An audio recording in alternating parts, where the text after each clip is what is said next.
Yeah. It'd be get lean, get liquid, and get out. Conquer local. It's really a breath of fresh air. Good times. I help leaders go from anxiety to authority under pressure. And then let's go and get it. It's an ecosystem. The hardest part here is going to be getting me to shut up on this one. Conquer Local with Vendasta, hosted by Jeff Tomlin. Welcome to the Conquer Local podcast. Our show features successful sales leaders, marketers, thought leaders, and entrepreneurs who will inspire you with their success stories. Each episode is packed with practical strategies as our guests share their secrets to achieving their dreams.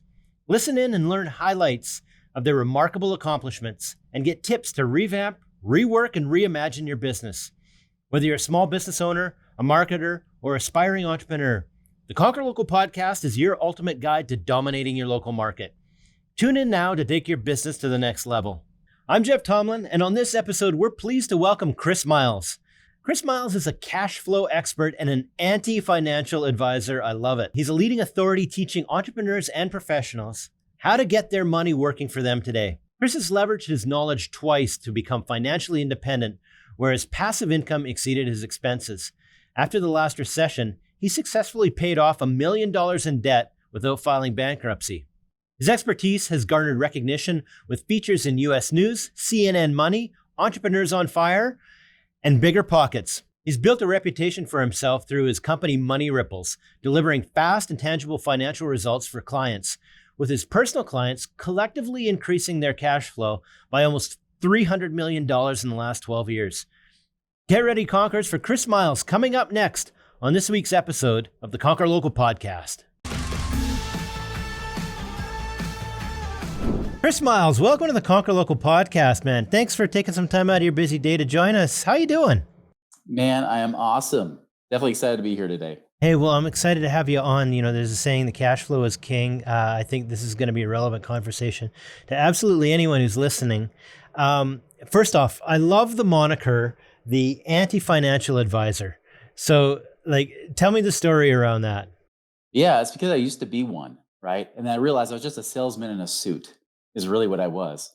Yeah, take you back. I mean, I wasn't like a financial genius growing up. All I knew is that my parents taught me there's never enough money, right? You can never afford it. Hey, it's too expensive. What do you think I am? Made of money? Money doesn't grow on trees, Yeah. You know, all those kind of phrases you hear growing up. And so when they taught me about money, especially with my dad, it was all about save everything you can get. You know, that was it. That was like my financial strategy, is save everything. Yeah. Well, of course, after college, I wanted to become a business owner. So I was looking for some kind of business to start before I became a business consultant. And becoming a financial advisor was on the table. And I thought, well, I'd like to learn about money. That'd be great. And so I did that. That ended up being my actual entrepreneur journey. I started as a financial advisor, learning about spend nothing, save everything, save it forever, stuff it away in the stock market, and hopefully someday you have something, right? Well, as years go by, my dad then says, hey, why don't you sit down and meet with me? Why don't you become my financial advisor? And so sat down with my dad, saw his money for the first time in my life, because he's always the guy that, was guarded close to his chest. He didn't want anybody to know how much money he had. Well, I see his numbers. He said, I'm 61 years old. I want to retire. He had paid off his house early, so he was totally debt free. He had stuffed money in his 401k. I mean, he was like Dave Ramsey's poster child, right? And guess what? I told him, I said, Dad, if you want to retire today, you better hope you die in 5 years, because that's how long it's going to be before you run out of money. Okay, well, what do I do, Chris? I don't know, because you did everything right from what we teach as financial advisors. And that bugged me a lot, because for someone that essentially, I've been selling the dream for the previous years before that as a financial advisor, right? If you just stuff your money away, pay off all your debt, you'll be able to retire happy on a beach, or something like that. But that wasn't the reality. The reality was that nobody was able to do this.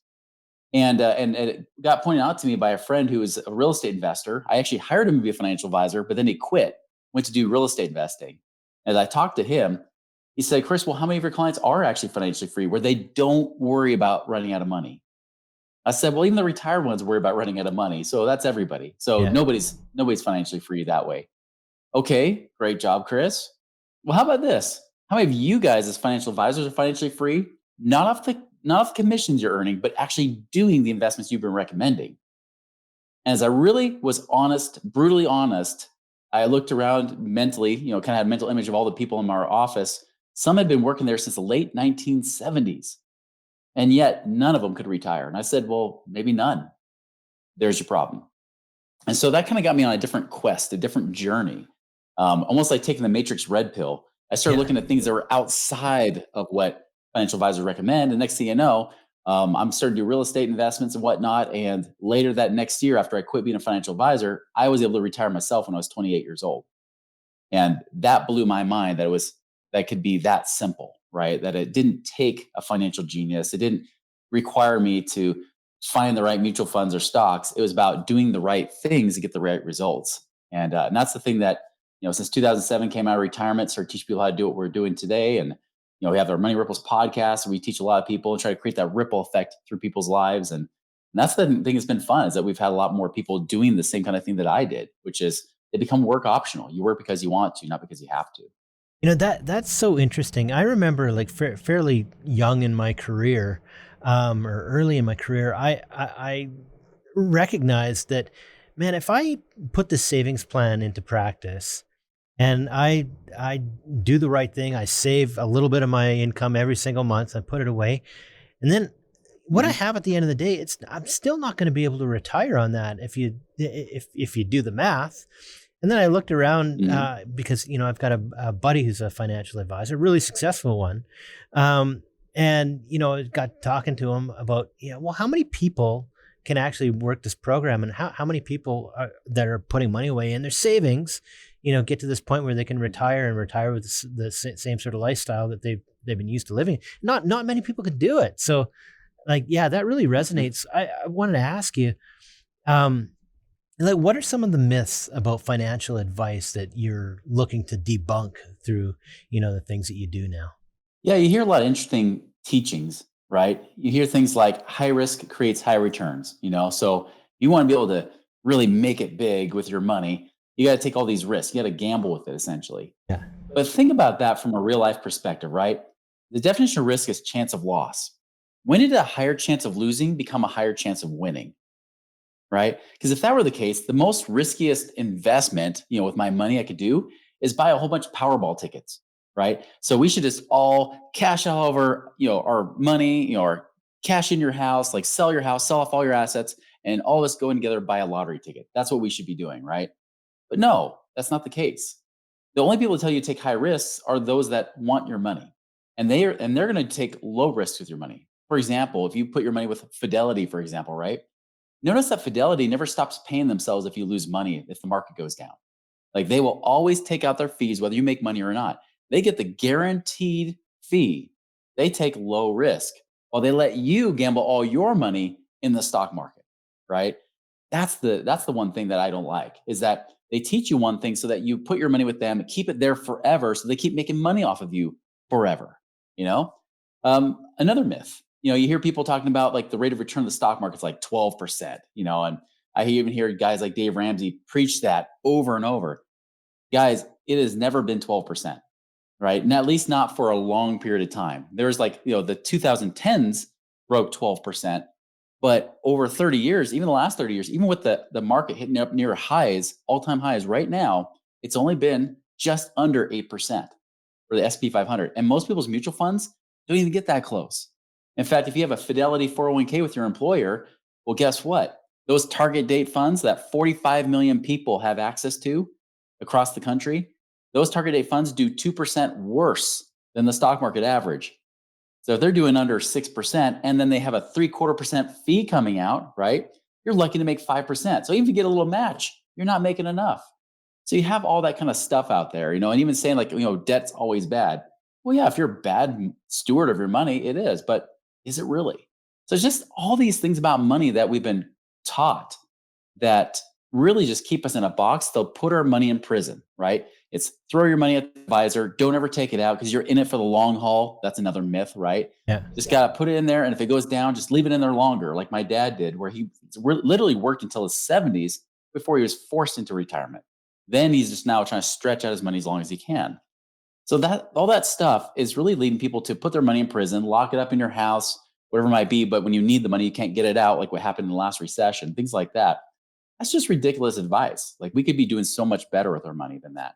Here, here. You've got and we were talking about this in the preamble a little bit. You've got a framework, 7 secrets to free up cash. You want to dig into that a little bit? How can people free up cash? Yeah. So interesting thing that happened to me during the last recession, right? Because I retired and then I came out of retirement and I was starting a new business with some partners and we're, kicking that sucker off in 2007, right when the recession's about to hit. And of course, everybody we were focusing on at that time were real estate flippers. They were flipping properties, which those are the people that got hurt the worst in the last recession, right? So as a result, my own finances started going downhill, especially because all that money I put in my business, now we're shelling out money. I'm basically working for free. My investments are going downhill. The next thing I know, I'm in the hole $15,000 a month. So at that point, in about 2008, I stopped teaching people how to get out of the rat race because I was back in the rat race myself.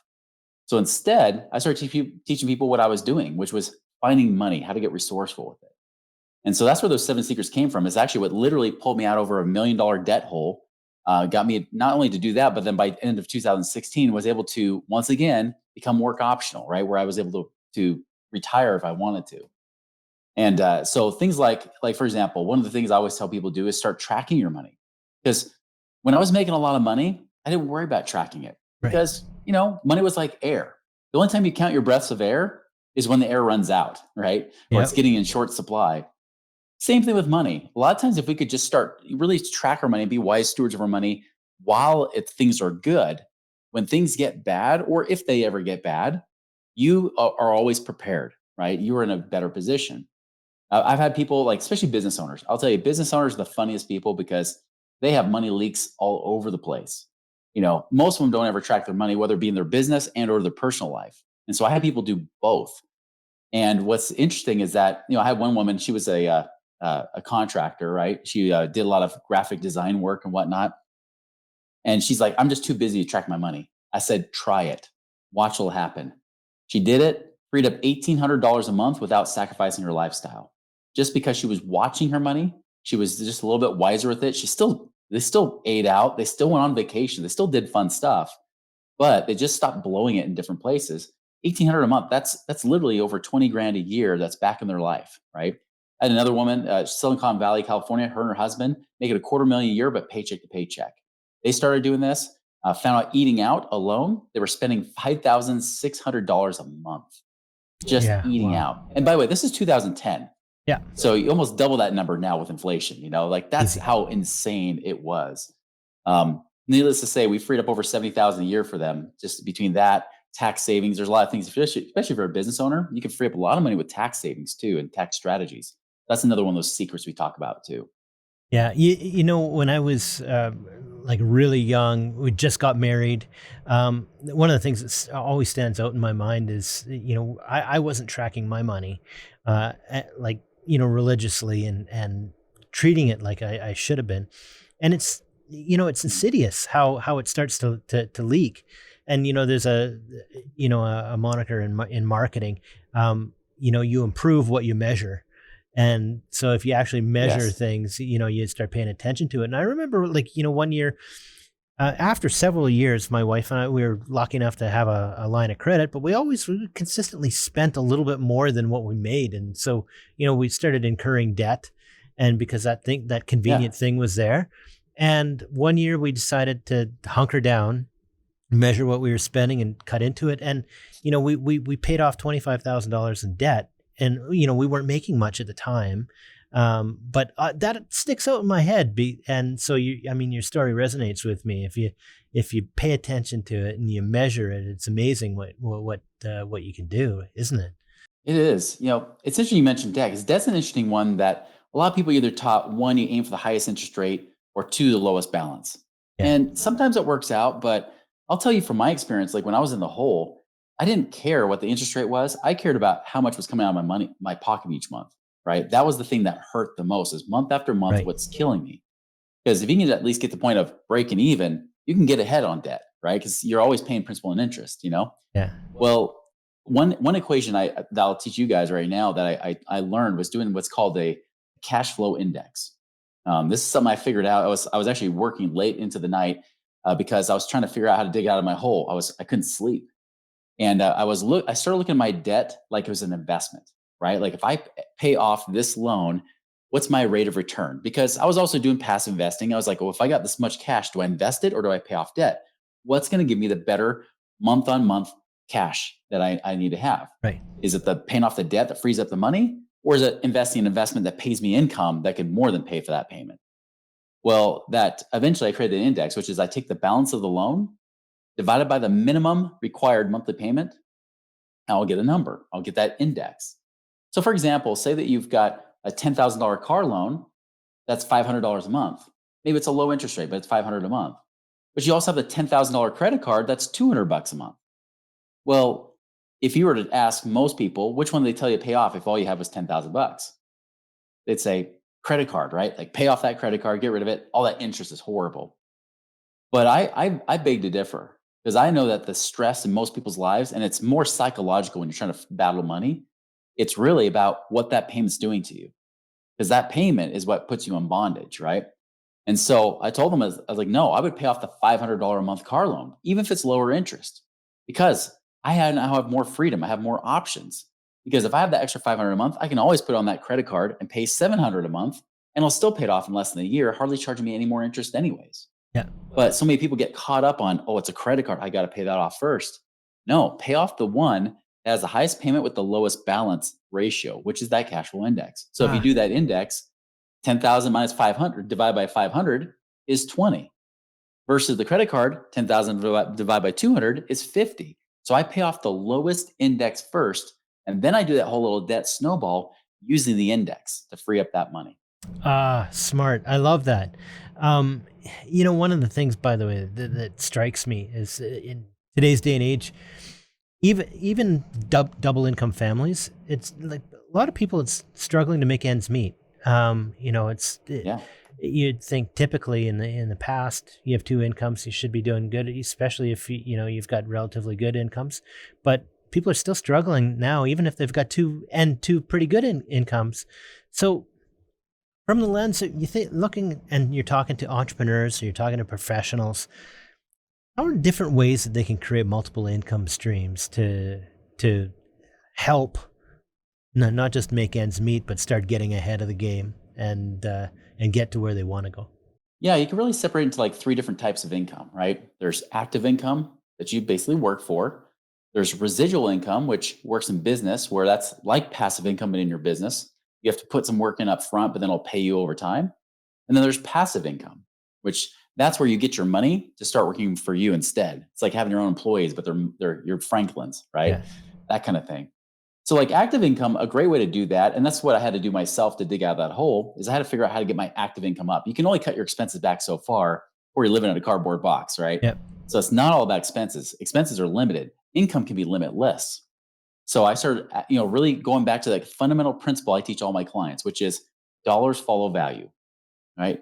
If you want to get paid more money, find out how you can create more value for more people. How can you add more value? How can you solve people's problems? How can you serve them in such a way that money is just a natural byproduct? See, as a financial advisor, money was always mysterious to me. Even though I taught about money, it didn't really make sense because I would think, well, you either got to be lucky or you got to get in the right time or something. It was always some scarcity type of belief. But in truth, it always came back to, how am I serving people? How am I solving problems for them to where they know that it's better to have me in their life than not at all? Once I flipped that script, that's when everything changed. That's when making money became formulaic. It became easy. So do that on the active side. It's really easy to do. And that would even tie in with the residual. If you're a business owner, what are things you can do that maybe you can automate, right? What are things you can do that doesn't require you to have to always be working and being awake, right?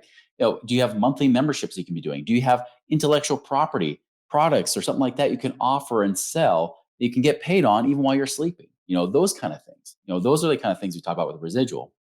And then my favorite is passive, right? Passive is when I've got money and I'm like, what can I do with this money to work for me so I can actually stop working myself if I chose to? By the way, I don't ever tend to stop working necessarily because I've been able to retire twice, and look, I'm here today, aren't I? There you go. But it's so nice to know that I can shut down money ripples at any time and I'll be just fine. Now, my employees don't like hearing that, but I tell them that they're safe. I like doing this. This is a passion project for me. But passive income is great. Like, for example, I had a client, he had, had $1 million from his retirement account, being in the military for several years. He goes to his financial advisor, and like all financial advisors, they say, well, you have $1 million, or like any amount of money for that matter, you can live on 3% a year, and you shouldn't run out of money before you're dead. Think about that. $1 million living on 3% a year. He's living on $30,000 a year in the state of California. That's what homeless people live on in California, right? Yeah. Like it's right. because it's so expensive. It's so hard. So instead, he came to us. He said, all right, what can we do? And so we looked at like different things that are backed by real estate, not like throwing in the stocks, hoping and praying it works out, but things that are backed by real estate, whether it be properties that somebody else manages for them. It could be apartments, could be duplexes, things like that. But again, you're hands off. Even oil and gas and different things, lending your money out to get a contractual rate of return, usually at least 10 or 12% a year. And so his $1 million went from 30,000 a year to 130,000 a year, and not even touching his money, right? That's just the interest that kicks off. That's the difference. That's the kind of stuff that if you've got money lying around, let's put it to work. So then it gives you some break. Even a guy in Hollywood, we've heard about the writer's strike, not to mention 2020, they shut down for a long time too. He's been out of work on and off for the last 3 years. The cool thing is he's got just a few hundred. It was almost at the point where he's financially independent, where he could actually just stop completely. He's only a few $100 short every month, even if he doesn't work a job at all. But likely we got a little bit of emergency savings, taps in that few $100 a month, but he's got almost $4,000 a month of passive income coming in to cover his expenses, right? That's the difference. That's the freedom it gives you. And I'll tell you, if you're a business owner, especially, if you have those other streams of income coming in and you don't have to make money, the ironic thing is people want to pay you more money. When you're not desperate for money, that's when everybody wants to pay you. That's funny. I want to make sure I cross some things off, because like a lot of this is gold, and I can tell it'd be super, super helpful to anyone that's listening. So, you've already talked about this a little bit, but I'd like you to walk through a bullet point, a couple quick strategies that people can use to free up cash right now. And like I said, you've talked about a couple of them, but maybe if you can enumerate a few of them, so we can jot them down and people can jot them down and move on. And then there's a question I want to ask you about infinite banking after that. You bet. Yeah. So number one I mentioned was tracking your money. That's always the basis, right? Number two I mentioned was how to pay off your debt. Like, don't fear debt, but do respect it. And so using that cash flow index is a key way to know if you're to pay off debt.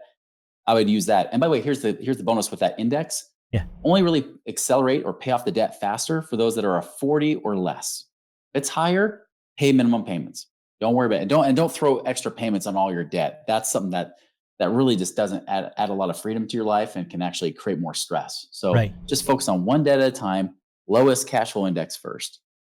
The third thing I would say is it basically get rid of stuff, right? Sell stuff, donate it, whatever it might be. My mantra is if you're not going to use it, lose it, right? Yeah. You can sell things, online for dirt cheap, right? Just to get a little bit of extra cash. You can do that. That's how I weathered through the last part of my last recession, all the crap I was going through. The last thing I was doing was I started selling off stuff, cleaned out the garage so we could actually park our cars in the garage. Yeah. As I did that, we made a couple $1,000 that summer as we sold off our stuff. That got us through, right? That helped us to start paying off some of those debts until I was able to get that income back up again. Also, even if you just donate it, you can donate things and get that write-off on your taxes. Who doesn't want to pay less in taxes, right? So that's a great way to do it too. And by the way, bonus, if you happen to have a local library and you're trying to donate DVDs, CDs, anything media-based like that, you can actually get double the write-off on your taxes. Again, I'm not a CPA, so I'll put the disclaimer out, talk to your local accountant about that. Yeah, to make sure about that's that. something I discovered just the last few years. By the way, I like that. I'm shocked and amazed if you start decluttering and getting rid of stuff, how much it can add up. I've got this deal with my son. My son just turned 16. And so I told him that I'd help him buy a car. I'll pay for half of it, but he's got to come up for half. And he, when he was small, he had a paper route, so he squirreled away a little bit. But if he wants to get something that's roadworthy, he's got a bit of work to do. But so I started saying, hey, you can sell some of our stuff. Here's some things that if you get rid of it, I'll let you keep and I'm shocked at how much money he's starting to add up in his little bank account there. Like it adds up quickly, doesn't it? It really does. It doesn't take a lot. It's like a lot of little efforts that can create a bigger result. And that's where people get lost. Most people never take that first step because they think, well, it doesn't move the needle that much. Well, that's maybe true, but remember, like every step's in a mile, it just starts with that first step, right? And the next step, and the next step. And the next thing you know, you just walked or ran a 5K and you didn't even know it. So that's the thing to remember, is that every little bit counts. And when somebody keeps making excuses, they don't want to do something, that might be your opportunity to step in and do it. You know, it reminds me of, like, in a neighborhood I lived in, there's kids that would go around the neighborhood saying, "Hey, we'll pull out your trash cans for you." "Oh, great. How much is it?" $2 a month. I'm like, I don't have to remember about which day is trash day. Take it away, Done. right? They pull it out and take it back. Eventually, I even told them, I said, you know what? Based on psychological conditions, when it comes to sales and things like that, actually just bump it up to $5 a month. No one will bat an eye. And the funny thing is, they never did it. They were too scared. But the other neighbor kids bought it from them, and guess what they did? Bumped up to $5 a month, kept all of their neighborhood clients, more than doubled their income, right? And so Entrepreneurs. it's the simple stuff. It's the stuff that people never think that somebody would pay for, that, again, if it solves a problem or serves somebody in some way, there could be a way to make money from that. Yeah, tell us about this concept of infinite banking. What's this all about? Yeah, it's really a tax-free supercharged savings account when it's designed the right way, when it's set up the right way. The interesting thing is, like, this is the money that I can be able to use not only to just save and have tax-free and it's liquid to use whenever I need it, but it pays more than 0.0% at the bank. And I can even use it with my investments to get it to pay me twice, pay me in two places at the same time. Now, the vehicle you use is actually a whole life insurance policy, which, when I first heard about the concept, especially after being a financial advisor, I said, okay, come on, this has got to be a bunch of crud here, because there's no way something as boring as a whole life insurance policy could do this. Now, I was just reiterating what other financial advisors told me. I didn't know anything about it, right? But when I started to learn about it from other investors and how they used it, and how I was able to, again, get paid on this cash that's inside of it, not the death benefit, right? Not the thing that you paid on when you die, but the cash savings account that they have in there. You can actually reduce the costs in it so that most of it goes right to your cash account, and then it grows and grows, and you can use that money to invest while it's still in there growing. So there's some really cool things you can do with it, where you can actually leverage using the insurance company to get access to that money and let it grow in two places at once. That almost sounds like magic. It is when you first hear about it, and then when you see it, you're like, oh, this has been used for years. I mean, if you ever been to Disney World? Yeah. If you've ever been there, it was evidence of doing the same strategy, because Walt Disney had to do it just to get the banks to give him money for Disney World. So he did the same thing. He actually cashed out money from his house. He got a mortgage on his home. Yeah. And he used the life insurance policy as collateral, so the bank would give him more money to be able to really build Disney World and get that investment going. Pampered Chef. If you or your spouse ever used Pampered Chef, that was started with that seed money. Ray Kroc used the same thing to pay his first executives after he bought it from the McDonald's brothers, right? So he did the same thing too. So it's not a new idea. Even JCPenney's used it to pay their employee wages during the Great Depression. I mean, this is something that's not new, but it's always been bigger corporations or richer people have used it, but now there's ways for even people in the middle class can use it too. Nice. So it was super helpful walking through, some of your bullet points on how to free up cash. So if we're thinking about takeaways now for the audience, what are some of the actionable steps and the place where you want people to start if they want to start getting into a place where they've got freedom and they free up cash and get to the place where they want to be in terms of lifestyle? What are some of the actionable steps that you tell people to start with? Yeah, if we were basically to summarize this whole thing here, right? Yeah. It'd be get lean, get liquid, and get out, right? Get lean, get liquid, get out. Get lean, like we talked about tracking your money, right? Understanding, like, where are good productive expenses in your life?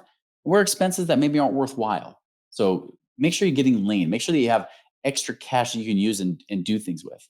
Get liquid means, where are you putting your money into prison? Are you stuffing money into those retirement plans, whether it's a RSP in Canada or a 401k in the US or whatever it might be? Like, are you dumping cash in those places, but then you can't get to it when you need it? right? What if you Right. got that money and put into a savings account instead, or in that infinite banking savings, so you can actually allow that money to be used? So that's what I mean by get liquid. Don't pay off this house extra early when you can't get the money out of the house when you need it, right? Because when the time the banks will give you money is when you never need the money. Of course. So get liquid. Make sure you have cash available. And then get out is when you get that cash available. How do we get it out to start working harder for you? I love it. That is a great way to wrap things up with the last word. Hey, I want to thank you so much for being on the Conquer Local podcast. Chris, if people want to continue the conversation with you, how do they reach out with you? Yeah, two ways. You can either go to moneyripples.com, which is our website there. Lots of free information and education you can get there. Or just follow our Money Ripples channel on YouTube, or our Money Ripples podcast on iTunes, wherever you tend to consume content like that. Hey, it was an absolute pleasure. Thanks for taking time out of your busy day to join us on the Conquer Local podcast. Best of luck to you. I know you don't need luck now, but I do hope you will come back to the podcast and we can catch up with you another 6 months, a year down the road, and see how you're doing, see what things have changed, and pull a little bit more wisdom from you and share it with the audience. I'd be honored. Thank you. So, wrapping up our conversation with Chris Miles, we've gained some valuable tips on reshaping our financial mindset. It's not about taking big risks for high returns, as Chris debunked that myth. Instead, he highlights the strategic management of debt and the importance of clearing up financial misconceptions. But it doesn't stop there. Chris leaves us with a practical approach, encapsulating his mantra, get lean, get liquid, get out. I love it. It's about tracking expenses, avoiding financial imprisonment, and strategically investing available cash for long-term growth and independence. If you enjoyed Chris Miles' episode discussing financial strategies, keep the conversation going and revisit some of the older episodes from the archives. Check out episode 641, Mastering Success in Finance, Insights from a Renowned Business Coach with Geraldine Carter, or episode 632, Transitioning from Hourly Billing to Effective Pricing Models with Jonathan Stark. Till next time, I'm Jeff Tomlin.